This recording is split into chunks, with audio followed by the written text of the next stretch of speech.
Shalom, nous allons étudier Daf Kuf Kaf dans Masechet Zvachim, qui est Baruch Hashem le dernier Daf de cette première Masechet de Kochim, avec la Sheila de Rabbi Zera qui se situe dans les derniers mots de la dernière ligne du Daf Kuf Yud Tet Amud Bet. On a vu une marloquette entre Rami Bar Chama, selon une première version, et Rabbi Lazar.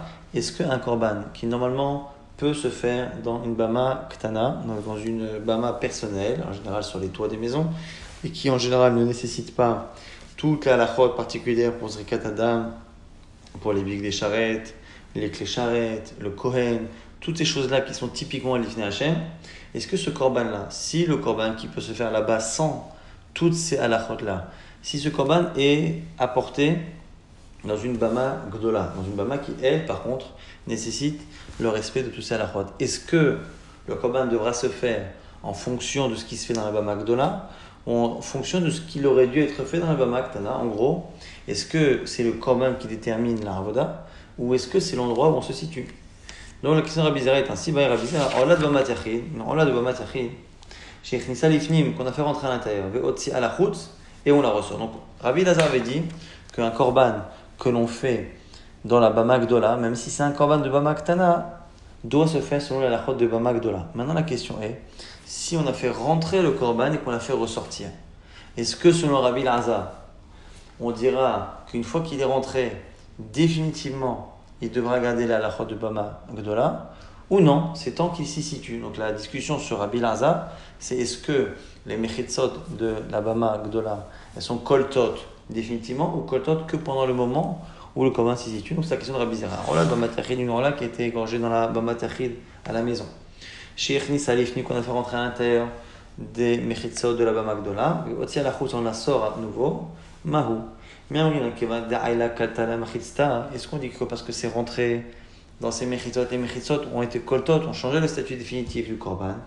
On dit ou peut-être que puisqu'il en est sorti, il en est sorti. La Gemara propose de dire que c'est peut-être lié à une autre marloquette entre Rabba et Rabbi Yosef. Donc la question, je la rappelle ici, notre question jusqu'à présent, c'est est-ce que, selon Rabbi Lazar, les mechitzot de bama gdola, est-ce qu'elles sont koltot définitivement ou pas? Là, mais nous, plutôt des Rabba et Rabbi Yosef, n'est-ce pas que c'est peut-être une discussion, ça ressemble à la discussion Rabba et Rabbi Yosef. Au sujet d'une Mishnah, d'Idnan, Koché Kadashim Shishchatan Badarom, les Koché Kadashim qui normalement devraient être égorgés dans la partie nord de l'Azara, la partie nord du Misbeach. Mo'alin Bahen, malgré cela, si on l'a fait Badarom au sud, c'est pas soul, mais on n'a pas le droit de profiter quand même du korban, il y a un issur de Meila. Et la question qui s'est posée, elle est où? Alou Ma'o Sheyirdu. Si ce korban n'a pas été égorgé au bon endroit et qu'il n'est pas soul, mais qu'on l'a monté sur Misbeach, est-ce que cette faute de l'avoir égorgé au mauvais endroit est une faute qui invalide le korban à tel point que même si par erreur on le met sur le Misbeach, il ne pourra pas y rester, il faudra le descendre ou pas? Et là-dessus, Rabba dit que même si on l'a monté, il faudra le redescendre. Le psoul est trop grave. Et Rabbi Yosef Amar, lo yadou, Rabbi Yosef nous dit lo yadou. Alors ici, la Gemara propose de dire que la marloquette se situe dans ce domaine-là, cette idée-là. Est-ce que finalement ce korban, qui normalement aurait dû être shrité dans la partie nord du Misbeach, il a été égorgé à l'extérieur de cette partie? Est-ce qu'un korban qui a été égorgé ailleurs qu'à un endroit, est-ce que cet endroit après a la force de lui changer définitivement son statut? Et donc, il a été égorgé à l'extérieur du Misbeach et du Tzafon Misbeach. Est-ce qu'une fois qu'on le met sur le Misbeach peut le changer définitivement de situation? Selon Rabba, non, c'est pour ça qu'on le redescendra. Selon Rabbi Yosef, oui. Et la Gemara dit non, finalement, ce n'est pas forcément la même question. Pourquoi? Parce qu'on peut se poser la question qu'on a posée, c'est le Rabbi Zera, on peut se poser selon Rabba et selon Rabbi Yosef. Tiba el Rabba et Tiba el Rabbi Yosef. Tu peux la poser pour Rabba et pour Rabbi Yosef. Pourquoi? Tiba el Rabba, même Rabba, qui dit que le Misbeach n'a pas la force de changer définitivement le statut. Même lui, Adkan Okalma Rabba est là. Mais bizarre, peut-être que lui n'a dit cela que pour le Misbeach. Pourquoi est-ce que le Misbeach de Chazel le Mekadesh? De l'homme Chazel le Mekadesh, car le Misbeach a dès le départ une capacité à ne sanctifier qu'un korban qui est apte à y monter. Et donc c'est peut-être pour ça qu'un korban chez un koché kadashim chez Shchatan Badarom, ça ne marche pas. Alors que la mechitza a la capacité à faire changer le statut tant que le korban y reste, et donc du coup c'est peut-être pas la même chose. Odilma, et même selon Rabbi Yosef. Afilou le Rabbi Yosef, Kano Kamar Yosef Atam, Ela Dechan Makom Hu, peut-être que Rabbi Yosef, qui là-bas que le Korban, qui montait ce misbach, il doit y rester. C'est parce que peut-être que le psoul, là-bas quand on dit que ça a été égorgé à l'extérieur, c'est à l'extérieur de la partie nord, mais réellement c'est une seule et même pièce, la Hazara. Et donc même si c'est pas au nord, c'est au sud, c'est peut-être pas aussi extérieur au misbéach quand c'est au sud du misbéach que lorsque l'on fait une bama ktana qui est complètement à l'extérieur de la bama gdola. Aba alacha des traits mais comme peut-être que là quand c'est deux endroits l'eau, donc odin malosha, peut-être qu'il n'y a pas de différence avec madité. Passage par rapport à la marloquette Rabba et Rabbi Yosef, c'est la Gemara Mita des Pshitale le Rabba, Bechad Gissa et Rabbi Yosef, Bechad Gissa, ce qui était évident pour Rabba et pour Rabbi Yosef, chacun avec leur avis.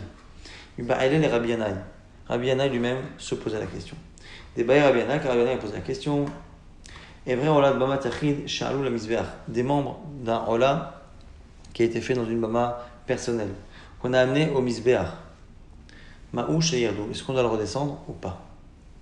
Echa de l'Omash Labaï Ma'our, l'Agma dit que si le feu n'a pas commencé à prendre et à consumer le korban, l'autre va elach, la question ne se pose pas. Qui va elach, la question se pose que Echa de l'Omash Labaï Ma'our, que si le feu a pris, Maï l'Agma dit si teku. Autre question, Itma, Shritat Laïla, on a fait la Shrita maintenant la nuit. Est-ce que dans une Bama Ktana, on peut se permettre de faire la Shrita la nuit, ce qui n'est pas le cas évidemment dans Bama Gdola, ni dans Mishkan, ni dans Beit HaMikdash. Rav Shmuel Chadamar Kshera, Chadamar Psula, c'est marqué Rav Shmuel, un dit c'est caché, l'autre dit c'est pas sous. Et la discussion porte par rapport à une question que s'est posée Rabbi Elazar. Et quand il flaguait Bede Rabbi Elazar, ils discutent à cause de la contradiction qu'a rapporté Rabbi Elazar. Rabbi Elazar Ramé Krae Hadade. Rabbi Elazar avait relevé une contradiction dans les versets. Si c'est marqué, il y a tout un passage. Alors la Gemara ne rapporte pas le début, mais moi je vous le rapporte. Les Israël se sont jetés sur le butin d'une guerre, ils ont pris le gros et le petit bétail et ils ont fait des korbanot à la makom sur le sol, et ils ont consommé sur le sang en présence du sang. Les gens sont venus informer Shaoul que le peuple avait fauté. Il leur a dit Begatem, vous avez trahi, vous avez fauté. Goulou elay hayom even gedola. Amenez-moi tout de suite aujourd'hui hayom even gedola, une grande pierre. Et on a l'impression ici quand il précise hayom, c'est qu'il faut que ce soit fait de plein jour et non pas après la tombée de la nuit. Donc on a ici une référence qui nous montre que les korbanot doivent être faits pendant la journée. Ortiv, et c'est marqué un peu plus tard, Vayomer Shaoul Putsuba Avamatem la Magishu Elai Ish Shorov Ish Seyehu, que chacun apporte son taureau ou son mouton, ou shratem bazé vachatem, vous ferez la shrita et vous mangerez. Et velo techet ou le Hashem lechol. Et la dame, vous ne ferez pas l'interdit de manger en présence du sang. Et gishu kol am ish shorobe yado halayla va yishratu hasham. Chacun a porté son korban la nuit et a fait la shrita. Alors on a l'impression que c'est possible la nuit. Alors on dit ma meshane kan becholin ka bekadashim. Un dira non. Le premier verset parle de korbanot. C'est pour ça qu'il a dit le jour. Tous les korbanot. Bama tachid, bama Tzibouri. Si on voit par contre que dans le second verset c'est la nuit, c'est que c'était pas un viande de korban, c'était une viande de consommation cholin, c'était cholin. Et donc selon cet avis, il n'est pas envisagé un seul instant qu'un korban, quel qu'il soit, quel que soit l'endroit où on fait la shrita, soit égorgé la nuit. Ma meshane, et l'autre avis dira non, kad bekoché, il y a quand même une contradiction, soit le jour, soit la nuit. Koché bama gdola, kan bekoché bama ktana. Ça dépend de quel bama. Quand il a dit le jour, il parlait de bama Gdola. Le even qu'il a demandé d'apporter de la pierre, c'était Bama Gdola. Ce qu'ils ont fait après la nuit, c'est un Bama Ktana. Itmar, Ola de Bama Tachid. Une Ola de Bama Tachid. Ravama en teona Hashem Yituach. Rabbi Yochanan Amar teona Hashem Yituach. Marloquette ici. Rav Rabbi Yochanan. Est-ce qu'une Ola qui est faite dans une Bama personnelle doit également avoir Efshed Yituach, c'est-à-dire qu'on enlève la peau et on démembre l'animal? Comme il flaguait Beder Rabbi Yosef à Galilée, et en fait leur discussion provient d'une double compréhension des paroles de Rabbi Yosef à Galilée. Netanya Karé l'a dit dans une braïta, Rabbi Yosef à Galilée Omer, Rola, Shekrivo Israël Bamidbar, le Korban Rola qu'ils ont apporté dans le désert avant le Har Sinai, avant Matan Torah. En Terona Efshed Venituach, il n'y a pas besoin de Efshed Venituach. Chez En Efshed Venituach, Elam et El Moed Ve'elah. Car Efshen Yitoar n'a commencé qu'après le Ohel Moed, qu'à partir du Ohel Moed ve'elach. Et là, on a deux manières de comprendre. Est-ce que on a commencé à démembrer et à enlever la peau des korbanot Ola qu'à partir du Ohel Moed, parce que c'est forcément lorsqu'il y a le Ohel Moed que c'est nécessaire. Et donc, on pourrait penser quand même après le Ohel Moed, si on fait dans Bamaktana, il n'y a pas besoin. Ou est-ce que non simplement ce qu'il a dit, c'est le point de départ? Le point de départ du fait que tous les holot, même personnels, dans Bamaktana, nécessitent Efshet Binitoire, c'est le point de départ à partir du moment où on a eu le Ohel Moed. C'est ça la double compréhension possible, d'où la marque le 4 avec Rabbi Yochanan. Marsava un pense que mes Ohel Moed, ve'elach, loshna b'magdola, loshna b'maktana. Un pense que c'est à partir du moment, du temps où il y a eu Ohel Moed. Et c'est tout, quel que soit après la Bama. Marsava b'magdola in b'maktana. L'autre pense que c'est lié à Bamagdola, puisque c'est lié au Ohel Moed, à la fois au niveau du temps et à la fois physiquement en présence du Ohel Moed. La Gemara nous dit qu'il y a une braïta qui semble dire la même chose que Rabbi Yochanan. C'est une braïta qui énumère les différences et les points de convergence entre Bamagdola et Bamaktana. On ne va pas forcément rentrer dans tous les détails, mais à un moment donné, on va mentionner l'obligation de Efshet Binitoire comme faisant partie des points communs qu'il y a entre Bamagdola et Bamaktana. Tania, qui a été de Rabbi Yochanan, une braïta confirme ce que dit Rabbi Yochanan. Darim chez Ben Bamagdola et Bamaktana, voici les différences qu'il y a entre Bamagdola et Ktana. Keren, le Kevesh, Isod, Veribois, Bamagdola. Le fait d'avoir Keren sur le Misbar, le fait d'avoir une rampe, le fait d'avoir Isod, on met le sang, Veribois, le fait que ce soit carré, ça c'est dans Bamagdola. Ben Keren, Isod, Kevesh, Veribois, Bamaktana, tout ça n'est pas dans Bamaktana. Kior, Vekano, le Kior et le Kano, le réceptacle, Bamagdola. Ben Kior, Vekano, Bamaktana, il n'y a pas besoin de tout ça dans Bamaktana, surtout que le Kior c'est par rapport à Mitiat Ragim Raglaim, qu'on n'a pas besoin de faire dans Bamaktana. Bamagdola, Ven Chazé Vachok. Alors, Chazé Vachok, les dons, les parties, la poitrine et la jambe qu'on donne au Kohen, et la nafa, le fait de faire tenoufa, de faire le balancement de Chazé Vachok, Bamagdola, Ven Chazé Vachok, Bamaktana. On a vu ça également dans la Mishnah, que tout ce qui était tenoufa n'était pas shayar de Bamaktana. Maintenant, Dvarim chez Shafta, Bamagdola et Bamaktana, voici les choses sur lesquelles les deux bamot sont équivalentes. Shrita, la Shrita, Bamagdola Bektana, et Shemitoar Bekdola Uktana, le fait de démembrer et d'enlever la peau, c'est aussi équivalent dans les deux. Dam, matière, le fait que ce soit le sang qui permet de consommer le korban. Umfagel, le fait que par la pensée on peut rendre le korban pigoul. Bekdola Ktana, dans l'Akdola et dans l'Aktana, les défauts Moumim et le Zman et le temps, Bekdola Uktana. Maintenant, la Gemara reprend ce passage-là sur le Zman, qu'on a déjà vu dans la Mishnah. Donc la Gemara aussi, la Mishnah va notar, Ve'azman, Ve'atame Shavin, basé ou basé.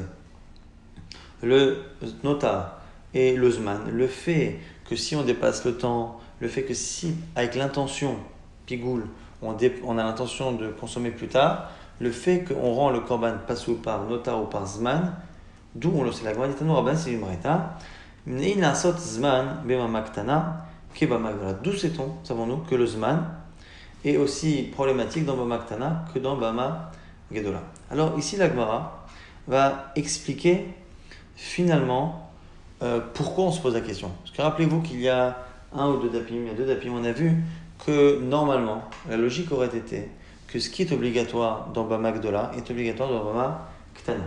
Comment savons-nous que certaines choses ne sont pas obligatoires? À chaque fois, il faut une source. Lifnei Hashem, Bakodesh. Donc, à chaque fois qu'on dit Bakodesh, Lifnei Hashem, ça vient nous apprendre qu'une halakha qui est marquée dans la Torah sans nuance, sans exception, nous apprenons de ces expressions Lifnei Hashem ou Bakodesh, on apprend que finalement ça n'a de sens que dans Bamagdola, dans Ohel Moed, dans Mishkan, dans Beit HaMikdash, et non dans la Bamaktana qui ne s'appelle pas Bakodesh et qui ne s'appelle pas Lifnei Hashem. Donc ce qui veut dire que normalement, on part du principe que ce qui est obligatoire dans Bamagdola l'est également dans Bamaktana, sauf si on a une preuve que ça n'est obligatoire que dans Bamagdola. Or ici la question est inverse. La Gemara se pose la question, quelle est la preuve, quelle est la source que c'est obligatoire? Donc ça n'a pas de sens normalement. La Gemara explique pourquoi. Là où en général on part du principe du postulat que ce qui est obligatoire dans Bamagdola l'est dans Bamaktana, sauf si le verset le dit, là ici j'aurais pu raisonner autrement. Pourquoi? Parce que j'aurais dit quoi? Amra Torah lan, Isaref, Veyotse, Isaref. Ma Yotse Kacher Bebama, Aflan Kacher Bebama. Pourquoi? Parce que dans un korban classique, si on a laissé le korban trop longtemps, il est là, on doit le brûler. Veyotse, et le korban qui est sorti aussi de l'endroit du Beth Amikdash, il doit être brûlé. Donc on a un point commun dans la conséquence qu'il y a quand je sors géographiquement le korban de son endroit et lorsqu'il sort du temps. Donc l'espace et le temps ont l'air d'avoir la même conséquence sur un korban au Beth Amikdash. Et donc, la Gemara dit peut-être que même dans Bama Ktana, c'est pareil. Et donc, à ce moment-là, non pas pour faire un issour, mais pour faire un éther, de la même manière que dans une Bama Ktana, il n'y a pas d'interdit de sortir le korban, peut-être qu'il n'y a pas d'interdit de sortir géographiquement, et même de sortir du temps, de dépasser le temps, il n'y a peut-être pas d'interdit. Mayot c'est Kashavema, Aflin Kashavema, peut-être que de la même manière que dans le Beth Amikdash, on brûle de la même manière les deux, peut-être que l'autorisation qu'il y a de sortir un korban de Bama Ktana m'autorise également à dépasser le temps pour la Bama Ktana quand on apporte un korban. La Gemara dit non, c'est peut-être un kalvachomer merafot. Et là, kalvachomer merafot, peut-être qu'on peut faire un kalvachomer à partir de korban merafot. Merafot chez Enamum possède bahin. Un korban de merafot n'a pas justement de psoul par rapport au moumim, au défaut, qui pose problème par contre dans les baka. Et pourtant, Zman possède bahin, on voit que malgré ça, si on dépasse un certain temps, le korban est nifsal. Donc on voit que là où le moum ne pose pas de problème, le Zman pose problème. Donc la Gemara dit Koche, Bamaktana, Shamu posel Bahem, on dit chez Zman posel Bahem. Donc du coup, chez nous, dans les Kochim qu'on fait dans une Bama Ktana, puisque le moum est posé, on l'a vu à l'instant dans la Braïta, que ça faisait partie des choses chez Shafta Bahem, Bamaktana, Bamakdala, puisque le moum pose un défaut, a fortiori que ce sera le cas également pour le Zman. La Gemara dit non, c'est pas sûr. Parce que des fois, les Rofot, effectivement, les Rofot, sur un certain point, sont moins stricts que le Baka par rapport au défaut. Mais par rapport à Bama Ktana, il y a des halachot en plus. Malheur en faute, c'est un zar kasher ba'en. On ne peut pas faire la voda par un zar, par un non-kohen au Beth Amikdash. Donc il faut que ce soit un kohen. Donc tu vois bien qu'il y a des rigueurs en plus. Donc Thomas Bama Ktana, c'est un zar kasher ba'en. Alors que dans Bama Ktana, on a dit qu'on n'a pas besoin d'un kohen. Lo Yizman possède pas, donc évidemment que le Zman peut être possède. Donc la Gemara dit c'est pas une référence. Quelle est finalement la référence? Tamoulama, Zot Torah de Zvach Hashlamim. Voici la règle, la Torah de Zvach Hashlamim. Et donc, à chaque fois qu'on dit Zot Torah, c'est une manière finalement d'homogénéiser, d'uniformiser toutes les catégories de cet ensemble. Et donc, ici, la Asot Zman Bamaktana, qui Zman Bamaktana pour dire que les Shlamim qu'on peut consommer normalement pendant une certaine durée, 2 jours, 1 nuit, eh bien, finalement, tous les shlamim, même les shlamim qui auraient pu être une exception à cause du maillon qu'on fait entre le din de Yotse et le din de Zman, tu aurais pu penser que Kamashman, que non. Les shlamim sont un seul et même tout qui sont concernés toujours par le issour de dépasser le Zman. Adran, alach, parat, hatat, uslikala, masechet, zvachim.